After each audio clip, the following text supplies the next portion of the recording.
ma-analyze. So, somebody from the group, siyempre may rubric din tayo dyan. Wala yung rubric.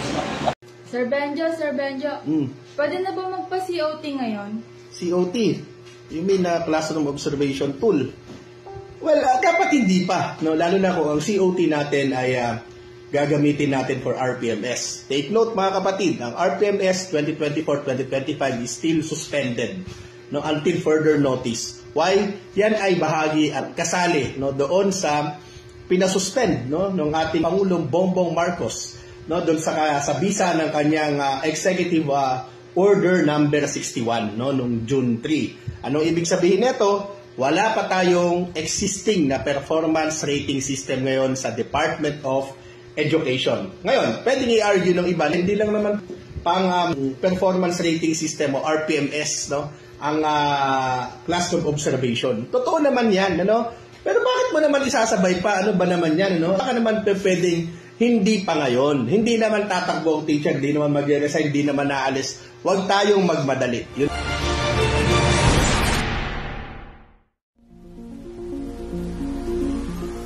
Good day everyone, welcome back to Sir Fox Learning Channel. For today's video, I would like to show you my COT number 1. Bagamat marami ngayon speculations about the classroom observation tool na hindi pa dapat or whatever, kami ay meron po. Hindi daw to para sa RPMS but for technical assistance daw, and I wanna share this kayo ng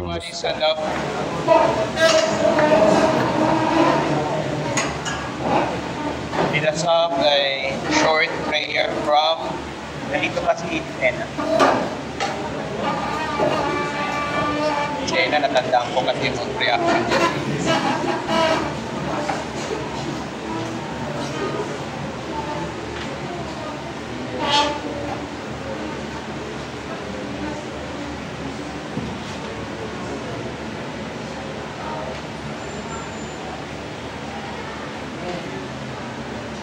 Alright, good morning everyone. Good morning, Sir Fox. Good morning, Ma'am Nilas. Alright, sige, take your seat. Seat to eat na maayos kung kayo tingnan. Ito hindi maayos. Ito. Kayo rin hindi kayo maayos. Ilang grupo ba ito? Anong group to? We have 5 groups. You are group number 4. Lahat yan. Okay, group number, ano kayo dyan sa likod? Number 3. Hanggang saan yan? O, hindi kayo maayos. Kayo dyan, anong group kayo? 1. Ito lahat.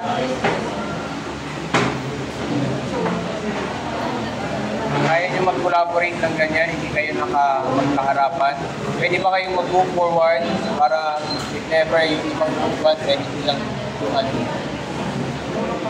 bigyan sila ng space.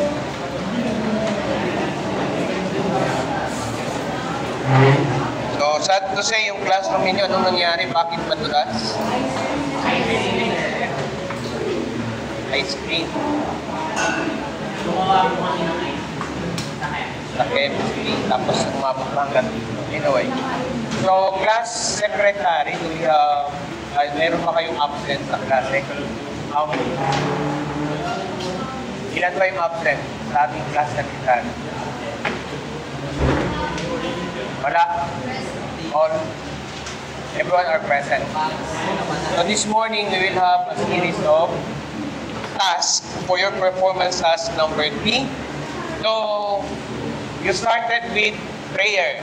Why we start every time we do things, bakit kailangan daw magsimula sa prayer? Sabi dito, and all things whatsoever ye shall ask in prayer, believing ye shall receive.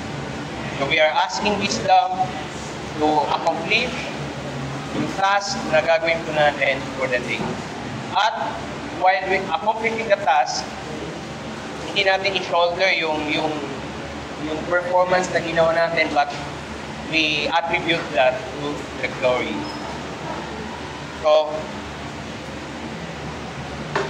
last time, since nagkaroon tayo ng mahabang distance learning, isa sa mga ibinigay sa inyong task is a written task about position, time, distance, displacement, speed, average velocity, instantaneous velocity. As part of your extra challenge, as a report, asking to solve the problem, showing your solutions per group. So, bawat isang grupo, sino nga yung group 1? Group number 1. Okay, number 2, 3, 4, 5. Ayan. Per group, you are given one problem to solve. Ayan. These are the problems. At the same time, to solve and to explain the solution of the problem. And then you will be given 3 minutes per group to present the problem. Sige, you will now post first your kung Manila Framework man yan, pwede nyo i-post.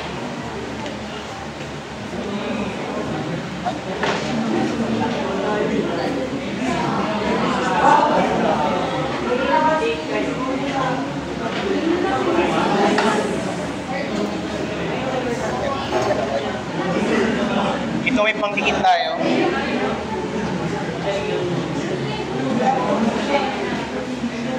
Okay, bibigyan ko rin kayo ng Manila paper. Anong group tayo? Meron na kayo? Group 1. Group 4 nasa laptop mo. Sino may nag-send sa akin? Okay na doon.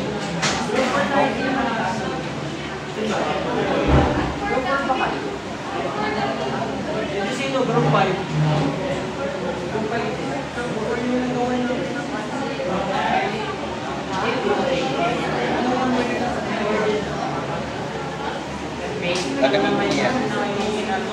Okay, sige, number 1. Explain your work, number 1.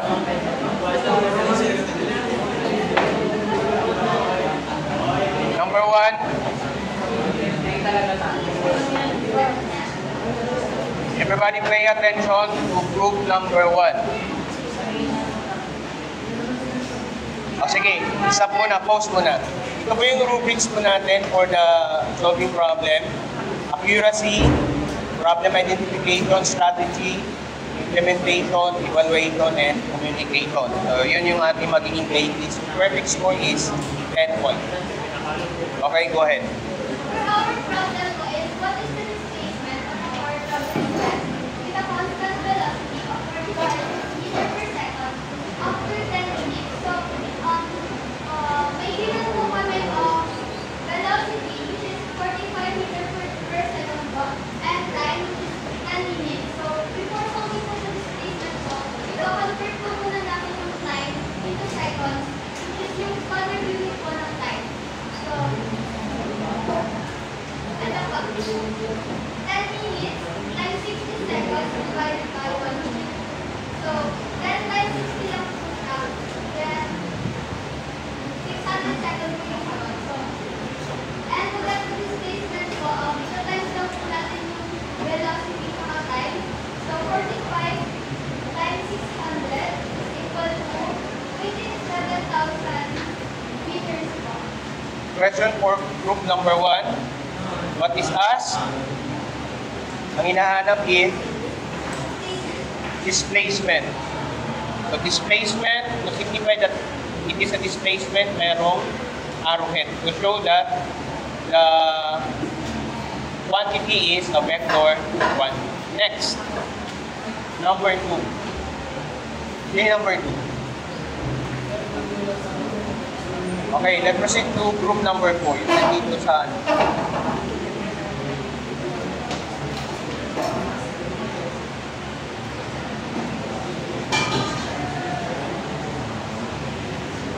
So, good morning to everyone, and this is the problem that was given for the group 4, which is a horse runs 20 miles per minute in 2 hours. And how far did the horse run? So, to easily organize the solution, we use the GRESA method, which is the given, required, equation, solution, and answer. And the given is velocity is equal to 20 meters per minute, and time is 2 hours. And the required is the distance or the displacement mo. And the equation used is displacement is equal to velocity multiplied by sine code. For the solution, we firstly convert the hour to minute, then we go continue to the main equation, which is 20 meters per minute multiplied by 120 minutes, then cancel out minute code, then it's equal to 2,400 meters. Alright, very good. Next, right.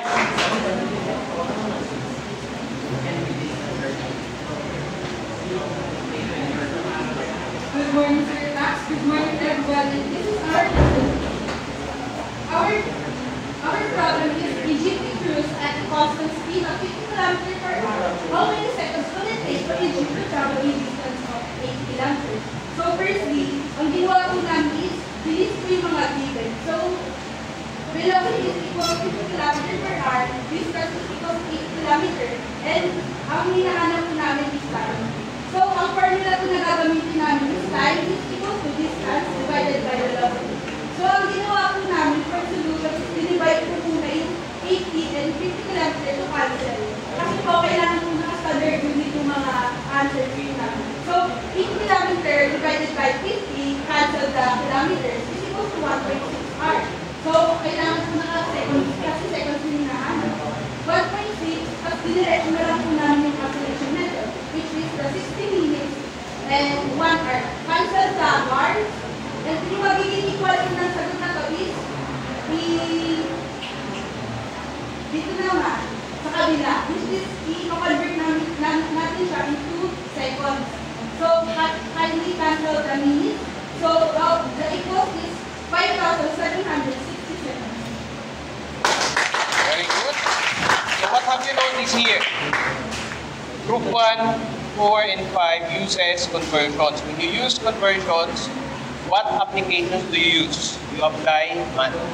Diba? And then here, group 5, nagkaroon pa ng derivation. And then another presenter, sinend sa akin.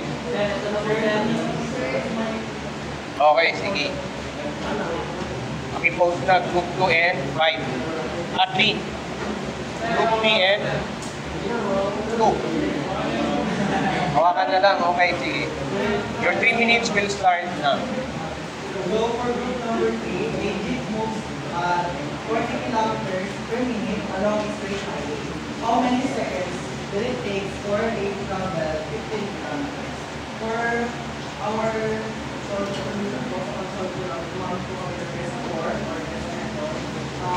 first, we need to find what is the bed. This velocity is equal to 40 kilometers per minute. Then distance or distance is 15 kilometers.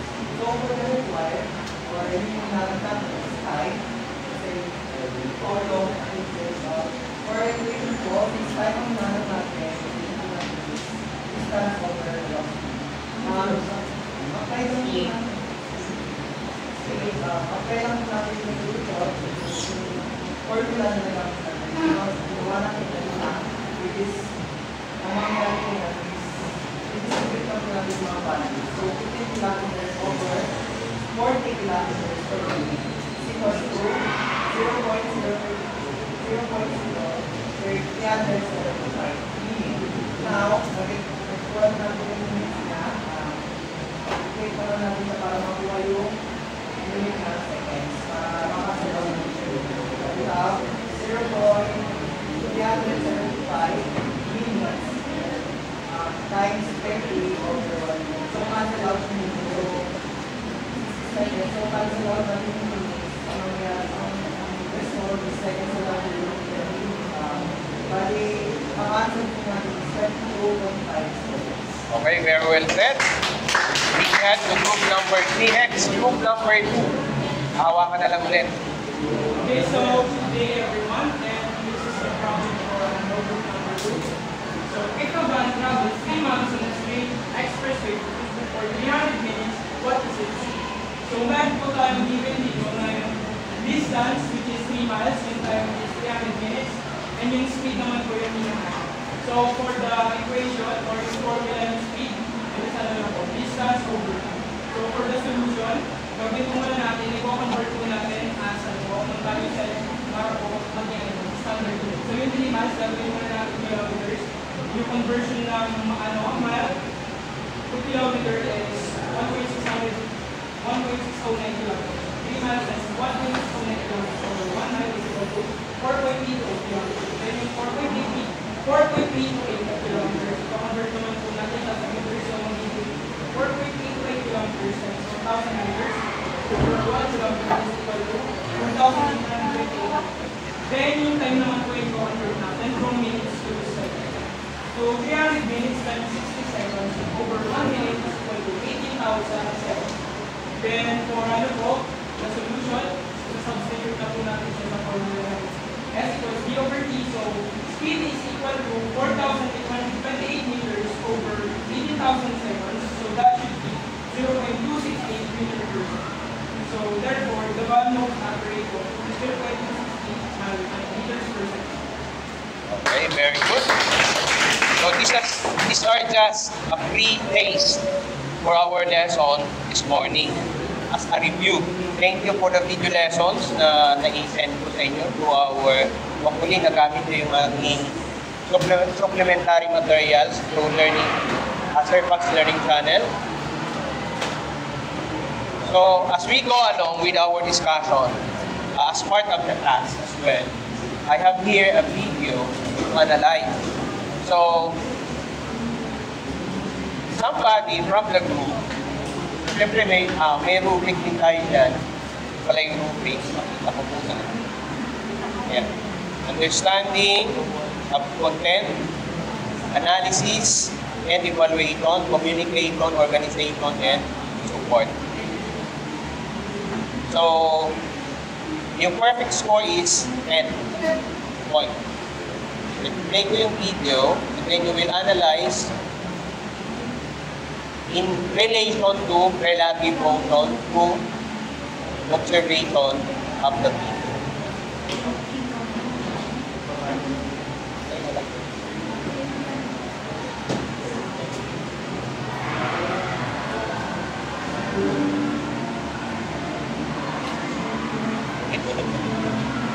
Thank you.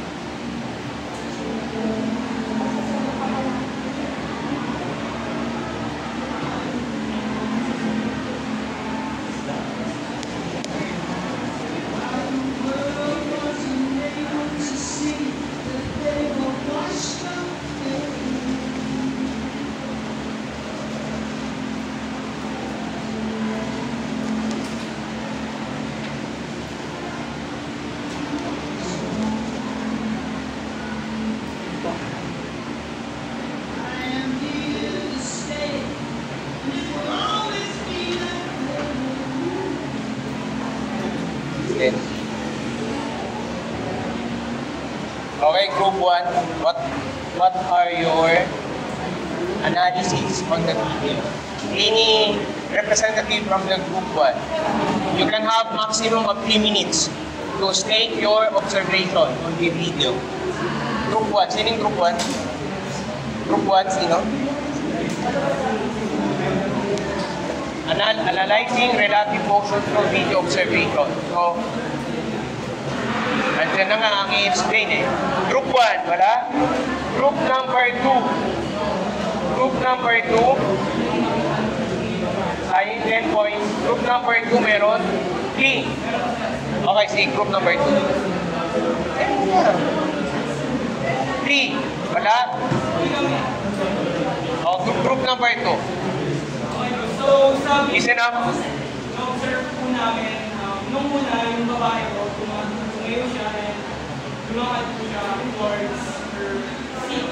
And she observed po labasan, nakita niyo po yung waterfall ng Agos, and then suddenly po, the prayer and observation po namin doon, while nakaupo yung babae, ano po, hindi po siya gumagalaw, nakastage niya po siya. Unlike kapag nakatayo po, and may possibility po na pwede po siya magalaw. Okay. Again for group number 2. Next, group number 3. Group number 3, sino yung 3? Yes. Akasan ha? Isa lang.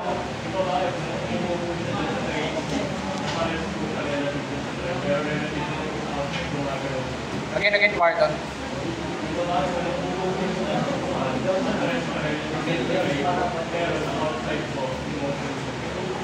Okay, very good.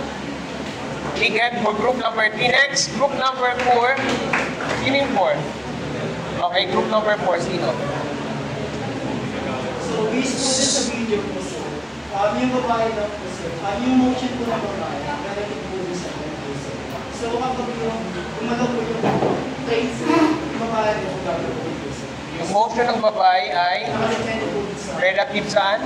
motion ng trend po, sir. Sa motion ng plane. So, yun yung Tapos, pinaka... sir, based po sa perspective, sir, di ba nasa loob po yung babae, sir? So, kapag nandun po yung perspective mo, parang hindi ka po nagalaw sa babae, perspective ng babae, hindi po siya nagalaw. Pero once na lumabas po siya, sir, then in-observe niyo po yung trend, sir, na gumagalaw, ay na, yan sa gumagalaw, ganun po magkakaroon ng emotion. Pero kapag nasa loob po siya, sir, Okay, another nice observation and analysis. Group number 4, vegan to them. From vegan to them. Next, 5. Name 5. Sining 5. Like kayo? Tulad po natin siya sa ano, sir. Kunyari, di ba? Nasa bus ka, then tinitignan mo yung parang hindi po nagalaw siya. Okay.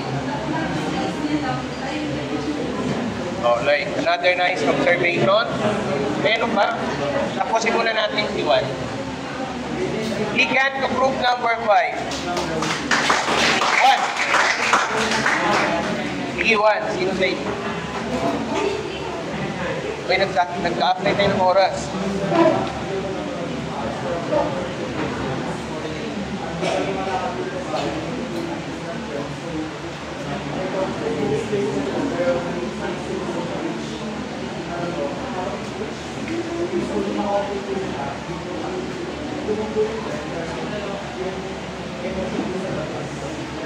Okay. So, another good observation. So, we are on manifest here. Okay? We are just observing kung ano man yung expressions na nakikita natin sa babae. Okay? Later, malalaman natin ano bang meron dyan sa babae. Yes, additional daw sa group number 2. same po sila ng galaw sa trend, like, papunta po yung trend, tapos yung galaw nila, is pa rin sila. So, parang hindi po nakikita sa video na gumagalaw. Once po, then, after naman po nung po yung babae, nahipot din po yung review sa isang pwesto lang dito. So, makikita na po nakikita yung paggalaw po yung trend po sa panigid. Anong meron doon? Ano po parang pinapakita ito po na pag-uwi po makapag-show po yung po. Okay, makikita yung motion na dalawa na nabanggit ko ng 4 and 3 na relative. Okay? Let's proceed. So there is a relative motion between the motion of the girl and the motion of the train.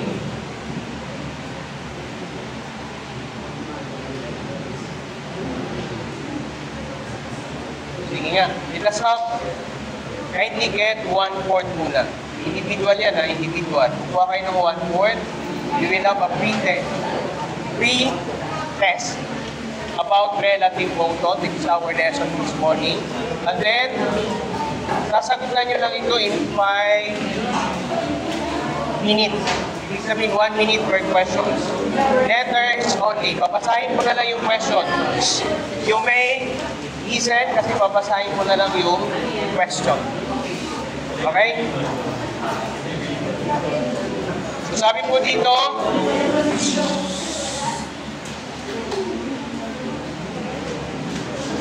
choose the letter of the correct answer. So, gagawin po natin dito, ito-total po natin yung scores niyo per group. Okay, listen up. We will total your answers or your correct answers per group.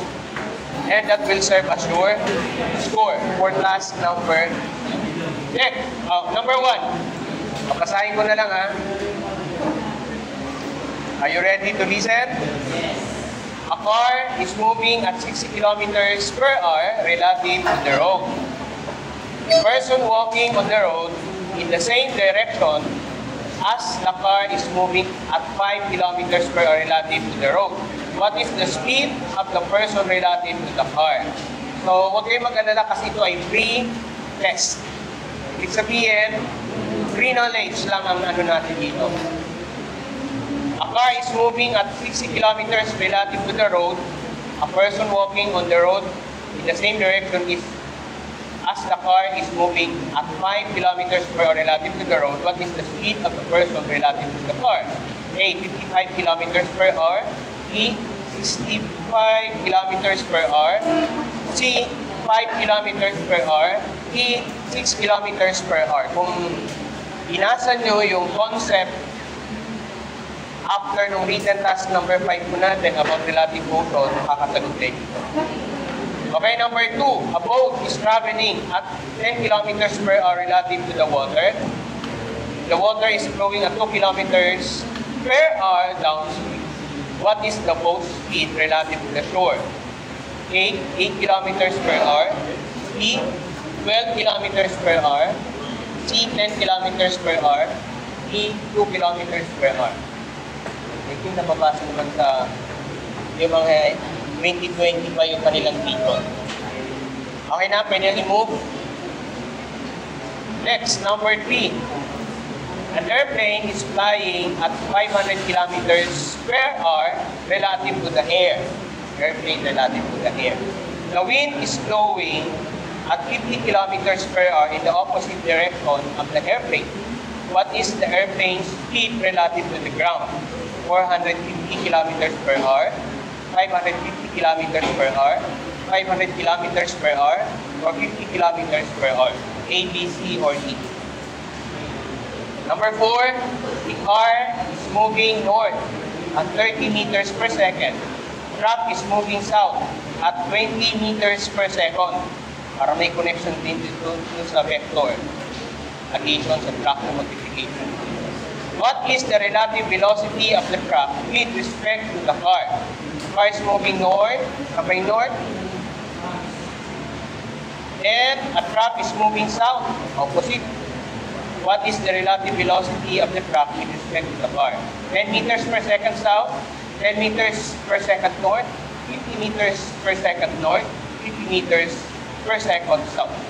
Number 5, a bird is flying at 20 meters per second relative to the air. The wind is blowing east at 5 meters per second. If the bird is flying due to north, what is its ground speed in direction? Gagamit kayo dito ng Pythagorean theorem. 20.6 meters per second north, 14 degrees east. 20 degrees, 0.6 meters per second north, 76 degrees east. 50 meters per second due north, 25 meters per second north. Okay, exchange your papers with your group mates na lang para mabilis po tayo. Exchange. Pre-test lang naman to. Yung post-test yung pinaka. Okay, sige na. Yung exchange. 1, 2, 3. Exchange your work now. And the answers are A, number 1. B, number 2, A, number 3, B, number 4, A, number 5. Pakilagyan ng pre-test at gagamitin nyo pa yan mamaya yung 1/4 na yan. Pakilagyan ng pre-test tapos yung score over 5. Okay? Okay na tayo? Let's proceed. Pakibalik na yung papel. Mamaya na kasi we are running out of time. Hanggang 10:30 lang po tayo. At pre-test lang naman siya. Next, task number 3. Task number 3. Write the missing letters to identify the ideas or concepts related to the next lesson, which is yung ating relative motion. Use the description or meaning provided for each theme. So gagamitin niyo yung Manila paper as your board. Anong tawag niyan? Yung board. Nakalimutan ko yung term. Yan ninyo, in other words, yan ninyo isusulat ng inyong mga responses. Okay?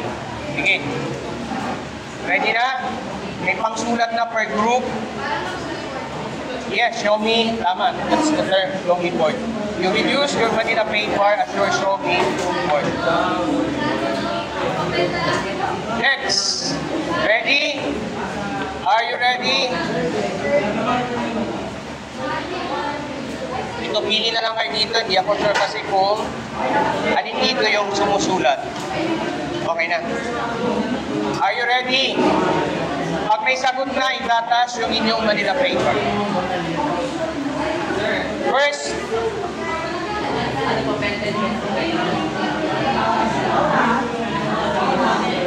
Okay, are you ready? Yes. Papasahin ko rin para dun sa mga natutulad.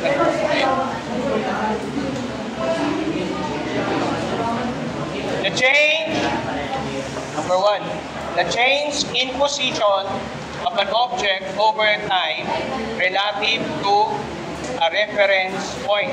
The change in position of an object over time relative to the reference point. Ito po yung kanyang missing, ano yung missing letter niya?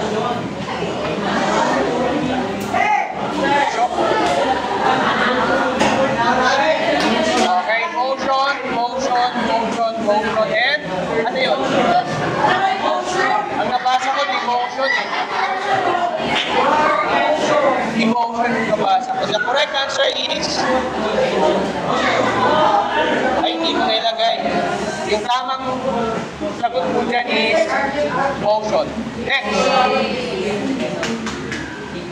Number 2, the motion of an object as observed. Pwede niyo bang basahin? Like.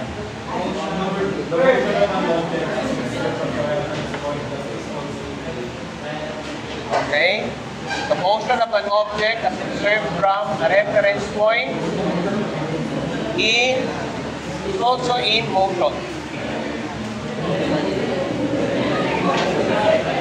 5, 4, 3, 2, 1.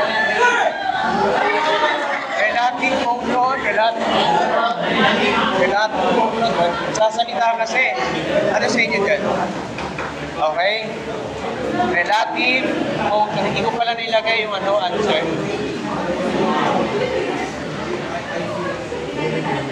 Yan yung number 3. Ano yung sagot niyo? Yan yung number 3. Nakikita niyo ba? Ayun pala. Group number... Anong group kayo? Pakibasa. Lahat kayo. 1, 2, 3, go. The velocity of one object as observed from another. The velocity of one object as observed from another. 5, 4, 3, 2, 1. Ano yung papagilid? Okay. Relative velocity. The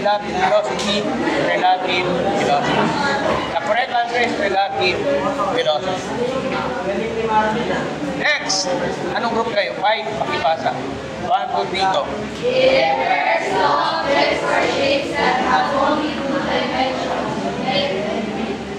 It refers to objects or shapes that have only 2 dimensions, length and width. Your answer is?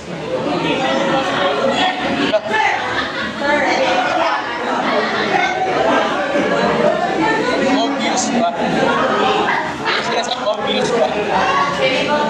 So yung ating perfect score po dyan is 10 points. Accuracy, speed, rapidity, and participation. Lahat naman nakuha. So, our target here is to describe motion using the concepts of relative velocities, one-dimensional and two-dimensional. So, when we speak about relative velocity, sabi po dyan, a fundamental concept in physics that describes how the motion of an object appears from the perspective of another moving object, katulad ng babae, yung girl kanina. Sabi dito, fundamental concept in physics that describes how the motion of an object appears from the perspective of another moving object. So, ano yung doon sa ating video analysis kanina? Si girl walking towards her seat. Tapos, while the train is moving. Usually, ginagawa niya kapag sumasakay ng bus. Yun yung gumagawa niya. Nakasakay na ng bus pala. At yung bus driver nagmamadali. Kaya wala kayong choice hindi magkakad. Okay? It's essential for understanding various physical phenomena from movement of celestial bodies to the dynamics of every object.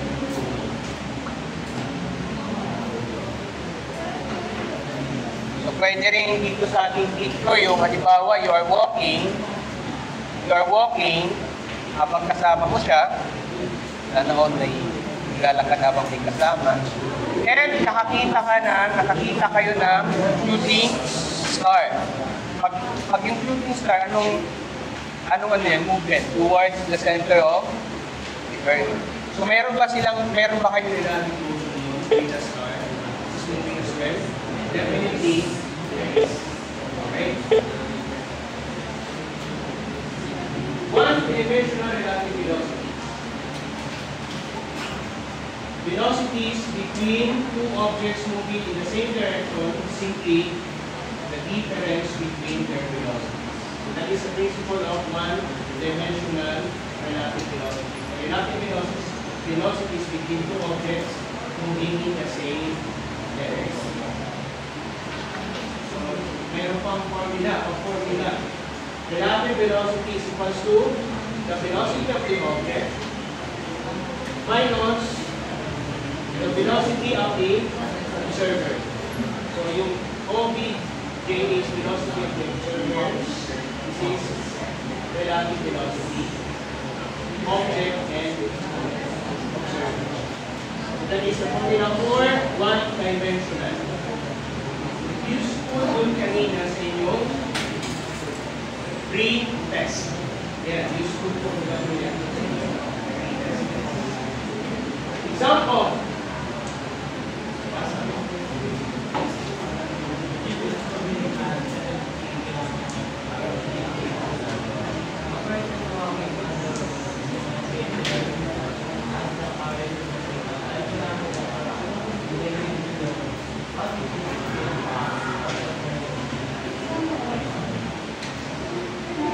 Okay, ang pinag-usapan po natin dyan is we're talking about relative motion.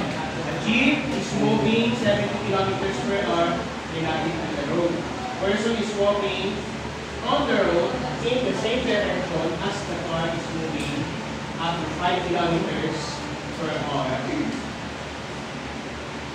relative to the road as well. Person is walking on the road in the same direction as the car is moving at 5 kilometers per hour relative to the road. What is the speed of the person? So, yung ating given, yung velocity ng observer is 17 kilometers per hour. Anong object rather? Ano yung object nasa yung jeep? And the velocity of the observer is converting 5 kilometers to meters per second, that is 5,000 meters per second. So 1 kilometer is equal to 1,000 meters per second. Therefore,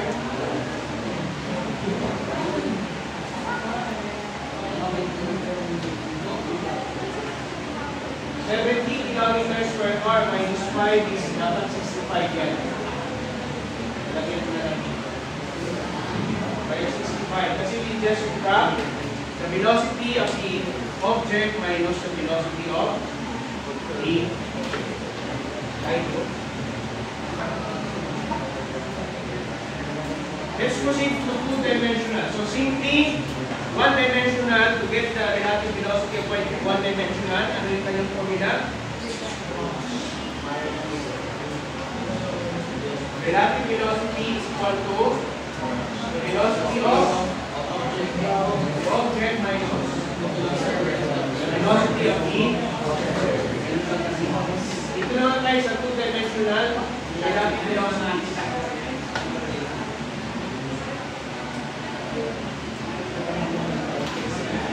Break down velocities into their x and y component. Sabi ko dyan, vector addition and subtraction in two dimensions. Relative velocity involves vector operation as velocities have both magnitude and direction. So, in two-dimensional, we just do what we did in our previous discussion about vector addition and subtraction. So, sabi ko dito sa formula, relative velocity is equal to velocity of the object minus velocity of the observer parehas lang. That is a vector equation. Example.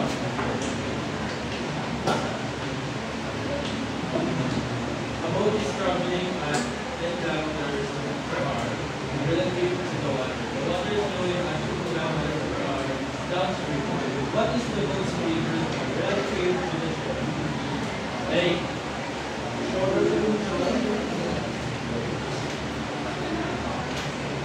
the boat's velocity relative to the water is 10 kilometers per hour.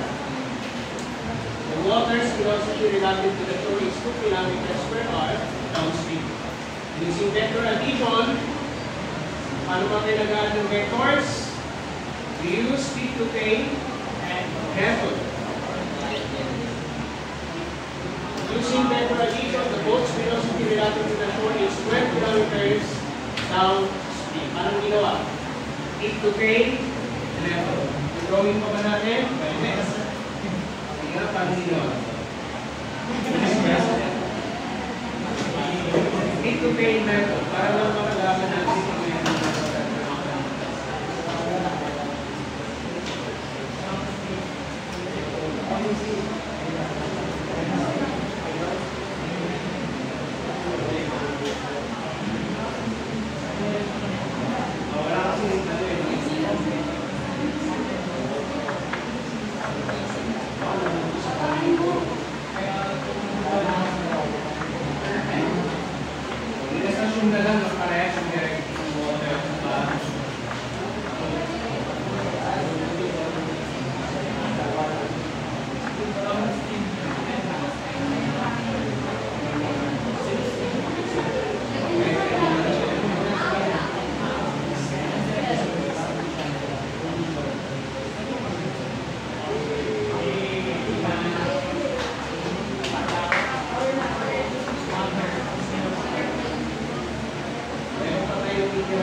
there are some applications of relative velocity integrating across different learning areas. In navigation, sino na nakasakay ng barko?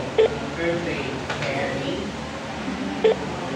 Minsan doon tayo makakapagkaroon ng relative velocity. Sabi po dito, in navigation, understanding relative velocity is crucial for navigation, especially for aircraft and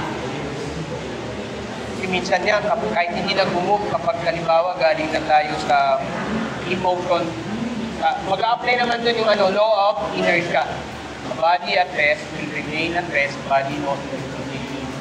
So there are instances, yung mga nakasakay ng barko, kahit tumigil na yung barko, feeling mo yung barko is still moving. So that is the impact of law of inertia. In sports like baseball and football, understanding relative velocities helps analyze player movements and strategies. Ano daw? Baseball and football, kaso wala tayong entry dito. Baseball and football. Astronomy. Sino ba dito magiging astronaut pagdating ng araw. Hindi ka na tell, baka meron. The motion of celestial bodies is often described in terms of relative velocity. Sino bang naka-experience dito ng stargazing? Nung junior high, wala? Kasi pandemic pa. Astrocam, ay naka-experience ng Astrocam. Astronomy, using telescope, tapos tingnan ninyo yung wala.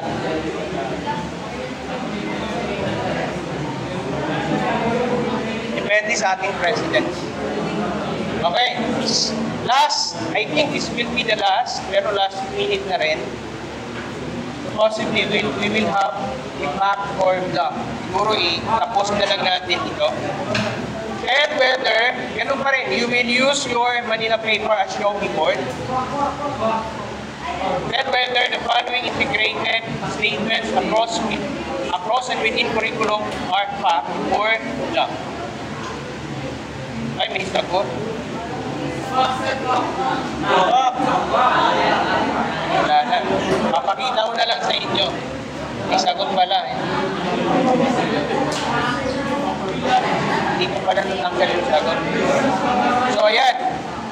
Ipapakita ko na lang since last minute na tayo. In physics, through kinematics, velocity, and acceleration, relative motion to give reference frame is a fact. Ibig sabihin talagang factual.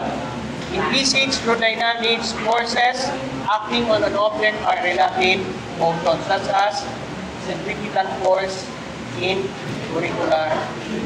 circular motion. In chemistry, there is a relative motion of electrons around nucleus, another factual concept. In CFAR, what is CFAR? Okay, through visual arts, in drawing and painting, the perspective of force Lord meaning create realistic representations of objects in space. Factual information as well.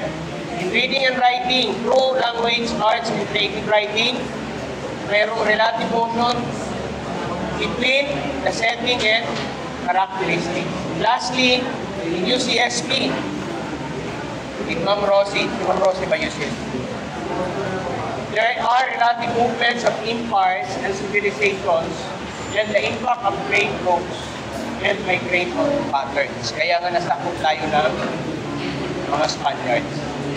Okay? Since wala na po tayong time, itong ating series of performance task, we will continue that by tomorrow. Yung inyong Manila paper, gagamitin pa rin ninyo yung bukas, kaya wag nyo muna itatapon. Itago nyo lang. Okay, that's all for now. See you next meeting.